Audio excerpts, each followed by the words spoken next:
You say them and you don't really know what you're saying. So I always make sure that the Chatan and Kalal know what they're saying and what the deeper meaning of these blessings are. So here's one way to understand them. So we have 7 blessings here. The first one's Borei Pri Hagafen.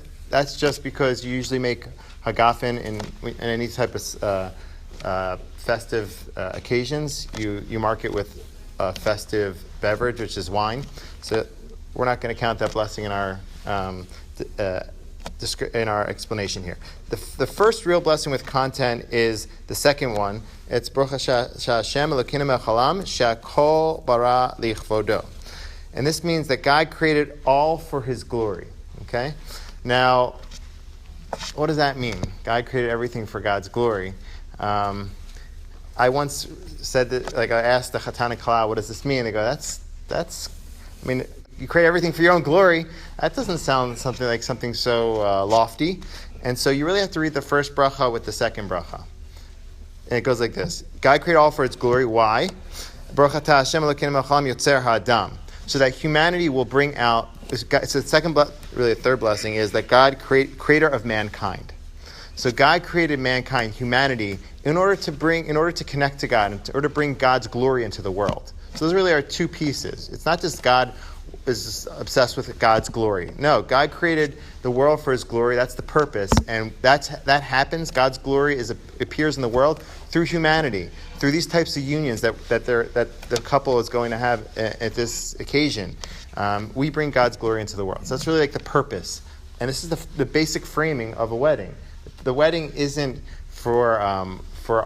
isn't just for our own pleasures, or isn't just for hedonistic purposes. It's really to bring God's glory into the world. So that's the framing. That's the intro to the blessings. The next piece is, and before we get to the next piece, what would you say? And this is what I asked the couples. What would you say will be a few ingredients to a successful marriage? You just throw out ideas. Trust. Okay. I was going to write it down. What else? Listening. Humor. Okay. Children. Okay, that's a good marker. Rachmanus. Okay. Patience. Okay. Respect. So, and there are many more. What I like to show is that in the upcoming brachas, that they kind of encapsulate a lot of these traits. And I believe that there are 4 basic traits that are highlighted here, and then some of the ones that we mentioned can fall into them. So the first one is that we didn't really mention this here, but this is that the union isn't just for only satisfy our own physical needs. It's for a higher purpose. You mentioned children. That is a spiritual purpose. It could be to come closer to God. That's really the first bracha. Let's read it in English. Blessed are you, God, King of the universe, who made humanity in His image, the image of His likeness, and out of His very self formed a building for eternity. Blessed are you, Lord, creator of mankind. So this is the idea that God created humanity in God's image. And the idea is that we're supposed to come together for spiritual purposes, for spiritual lofty ideals, children, future, spirituality, coming close to God. But it's not just that, but that is a central piece of the marriage. The second piece is, someone mentioned trust and listening. That could fall into the next piece of the bracha here, which talks about, and out of His very self formed a building for eternity. That's the idea of a building, a structure, an edifice. A building, when someone takes refuge in a building, they feel safe, they feel secure, they feel protected. And a marriage is also supposed to provide that. Protection, security, trust. So the first bracha really has those 2 pieces, spirituality and the idea of a building, trust and protection. So those are 2 pieces. The next bracha is, bring great happiness and joy to the one who is barren, Zion, as her children return to her in joy. Blessed are you, Lord, who gladdens Zion through her children. And this is another piece to a successful marriage, is that it's not only about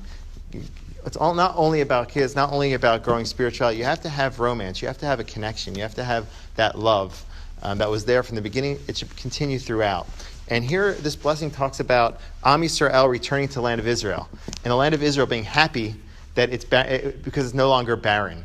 And that's the idea of it can remind you of a couple that they're away from each other for a while. They reunite, they come back together, and they're so happy, they're so excited to be together once more. So you see here there's a certain yearning, a certain longing, a certain even romance between Am Yisrael and the land.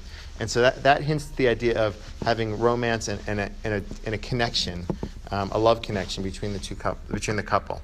The next that's 3 pieces. Next piece is bring great joy to these loving friends. As you gave joy to your creatures in the Garden of Eden, blessed are you, Lord, who gives joy to the bridegroom and bride. And so here is, in addition to having love, protection, and growing spiritually, you want to be friends. You want to build a friendship. And this whole bracha is about being friends. So you want your spouse to be a good friend of yours. You build it through time, and someone you can rely on, someone who will listen to you, someone who will be by your side throughout the good times and the bad times. So that's really that bracha is all about friendship, and it's sameach tesamach harim ha'ovim. Just like God made you happy, you should be happy, just like they were in the Garden of Eden. And so those are 4 pieces.